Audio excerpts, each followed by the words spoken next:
Bible in a Year Live, Chronological Project, Week 12, Day 4, Christian Standard Bible. The day the sun stood still. Now King Adonizedek of Jerusalem heard that Joshua had captured Ai and completely destroyed it, treating Ai and its king as he had Jericho and its king, and that the inhabitants in Gibeon had made peace with Israel and were living among them. So Adonizedek and his people were greatly alarmed because Gibeon was a large city like one of the royal cities. It was larger than Ai, and all its men were warriors. Therefore King Adonizedek of Jerusalem sent word to King Hoham of Hebron, King Piram of Jarmuth, King Japhia of Lachish, and King Dibber of Eglon, saying, "Come up and help me. We will attack Gibeon, because they have made peace with Joshua and the Israelites."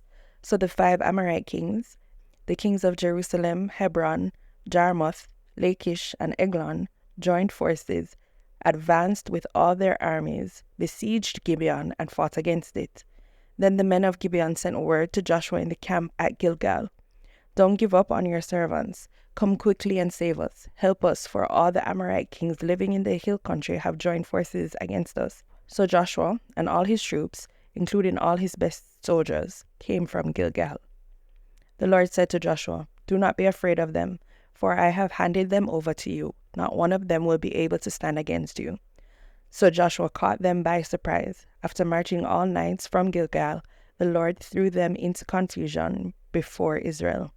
He defeated them in a great slaughter at Gibeon, chased them through the ascent of Beth Horon, and struck them down as far as Azekah and Makkedah. As they fled before Israel, the Lord threw large hailstones on them from the sky along the descent of Beth Horon, all the way to Azekah, and they died. More of them died from the hail than the Israelites killed with the sword. On the day the Lord gave the Amorites over to the Israelites, Joshua spoke to the Lord in the presence of Israel. "Sun, stand still over Gibeon, and moon, over the valley of Ajalon." And the sun stood still, and the moon stopped until the nation took vengeance on its enemies. Isn't this written in the book of Jashar? So the sun stopped in the middle of the sky and delayed its setting almost a full day. There has been no day like it before or since, when the Lord listened to a man, because the Lord fought for Israel. Then Joshua and all Israel with him returned to the camp at Gilgal. Execution of the 5 kings. Now the 5 defeated kings had fled and hidden in the cave at Makkedah. It was reported to Joshua, "The 5 kings have been found. They are hiding in the cave at Makkedah." Joshua said, "Roll large stones against the mouth of the cave and station men by it to guard the kings. But as for the rest of you, don't stay there. Pursue your enemies and attack them from behind. Don't let them enter their cities, for the Lord your God has handed them over to you." So Joshua and the Israelites finished inflicting a terrible slaughter on them until they were destroyed, although a few survivors ran away to the fortified cities.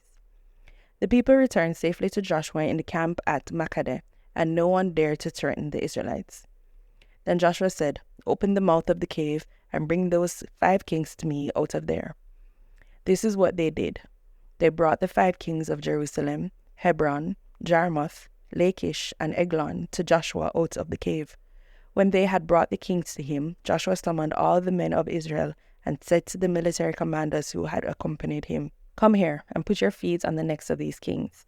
So the commanders came forward and put their feet on their necks. Joshua said to them, "Do not be afraid or discouraged. Be strong and courageous, for the Lord will do this to all the enemies you fight." After this, Joshua struck them down and executed them. He hung their bodies on 5 trees, and they were there until evening. At sunset, Joshua commanded that they be taken down from the trees and thrown into the cave where they had hidden. Then large stones were placed against the mouth of the cave, and the stones are still there today. Conquest of southern cities. On that day, Joshua captured Makkedah and struck it down with the sword, including its king. He completely destroyed it and everyone in it, leaving no survivors. So he treated the king of Makkedah as he had the king of Jericho. Joshua and all Israel with him crossed from Makkedah to Libnah and fought against Libnah.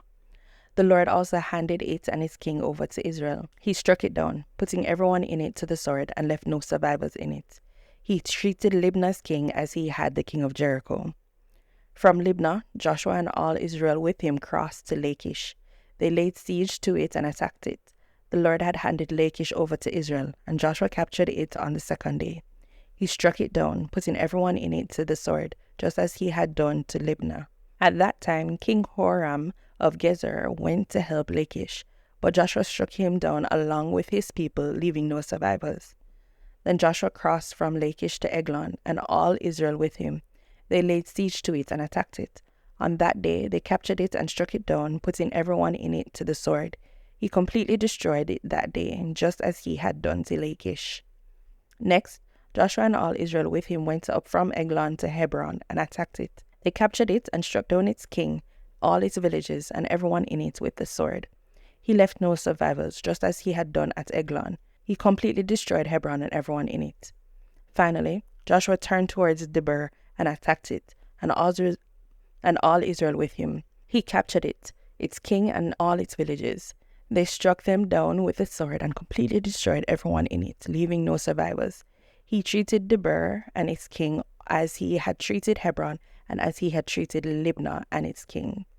So Joshua conquered the whole region, the hill country, the Negev, the Judean foothills, the slopes, with all their kings, leaving no survivors. He completely destroyed every living being as the Lord, the God of Israel, had commanded. Joshua conquered everyone from Kadesh Barnea to Gaza and all the land of Goshen as far as Gibeon. And Joshua captured all these kings and their land in one campaign, because the Lord, the God of Israel, fought for Israel. Then Joshua returned all Israel to the camp at Gilgal. Conquest of northern cities.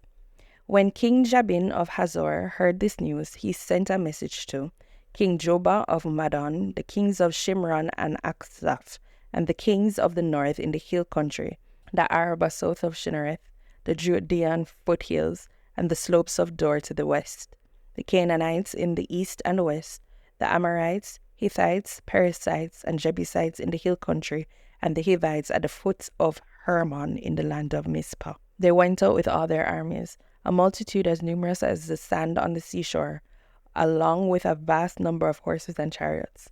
All these kings joined forces. They came and camped together at the waters of Merom to attack Israel. The Lord said to Joshua, "Do not be afraid of them, for at this time tomorrow I will cause all of them to be killed before Israel. You are to hamstring their horses and burn their chariots." So Joshua and all the troops surprised them at the waters of Merom and attacked them. The Lord handed them over to Israel, and they struck them down, pursuing them as far as Greater Sidon and Mizrephoth-Maim, and to the east as far as the valley of Mizpah. They struck them down, leaving no survivors. Joshua treated them as the Lord had told him. He hamstrung their horses and burned their chariots. At that time Joshua turned back, captured Hazor, and struck down its king with the sword, because Hazor had formerly been the leader of all these kingdoms. They struck down everyone in it with the sword, completely destroying them. He left no one alive. Then he burned Hazor. Joshua captured all these kings and their cities and struck them down with the sword. He completely destroyed them, as Moses the Lord's servant had commanded. However, Israel did not burn any of these cities that stood on their mounts, except Hazor, which Joshua burned. The Israelites plundered all the spoils and cattle of these cities for themselves, but they struck down every person with the sword until they had annihilated them, leaving no one alive. Just as the Lord had commanded his servant Moses, Moses commanded Joshua, and that is what Joshua did, leaving nothing undone of all that the Lord had commanded Moses. Summary of conquest. So Joshua took all this land and the hill country, all the Negev, all the land of Goshen, the foothills, the Arabah, and the hill country of Israel with its foothills, from Mount Halak, which ascends to Seir, as far as Biayl-Gad in the valley of Lebanon, at the foot of Mount Hermon. He captured all their kings and struck them down, putting them to death. Joshua waged war with all these kings for a long time. No city made peace with the Israelites except the Hivites who inhabited Gibeon. All of them were taken in battle. For it was the Lord's intention to harden their hearts so that they would engage Israel in battle, be completely destroyed without mercy, and be annihilated, just as the Lord had commanded Moses. At that time, Joshua proceeded to exterminate the Akim from the hill country, Hebron, Debir, Anab, all the hill country of Judah and of Israel. Joshua completely destroyed them with their cities. No Anakim were left in the land of the Israelites, except for some remaining in Gaza, Gath, and Ashdod. So Joshua took the entire land in keeping with all that the Lord had told Moses. Joshua then gave it as an inheritance to Israel according to their tribal allotments. After this, the land had rested from war. Territory east of the Jordan. The Israelites struck down the following kings of the land and took possession of their land beyond the Jordan to the east and from the Arnon River to Mount Hermon, including all the Arabah eastwards. King Sihon of the Amorites lived in Heshbon. He ruled from Aroer on the rim of the Arnon River, along the middle of the valley, and half of Gilead up to the Jabbok River, the border of the Amorites. The Arabah east of the Sea of Chinnereth to the Sea of Arabah, that is the Dead Sea, eastward through Beth Jeshimoth, and southward below the slopes of Pisgah. King Og of Bashan, of the remnant of the Rephaim, lived in the Ashtoreth and Edrei. He ruled over Mount Hermon, Selak, and all Bashan up to the Gershites and the Machaithite border, and half of Gilead to the border of King Sihon of Heshbon. Moses, the Lord's servant, and the Israelites struck them down, and Moses, the Lord's servant, gave their land as an inheritance to the Reubenites, Gadites, and half the tribe of Manasseh.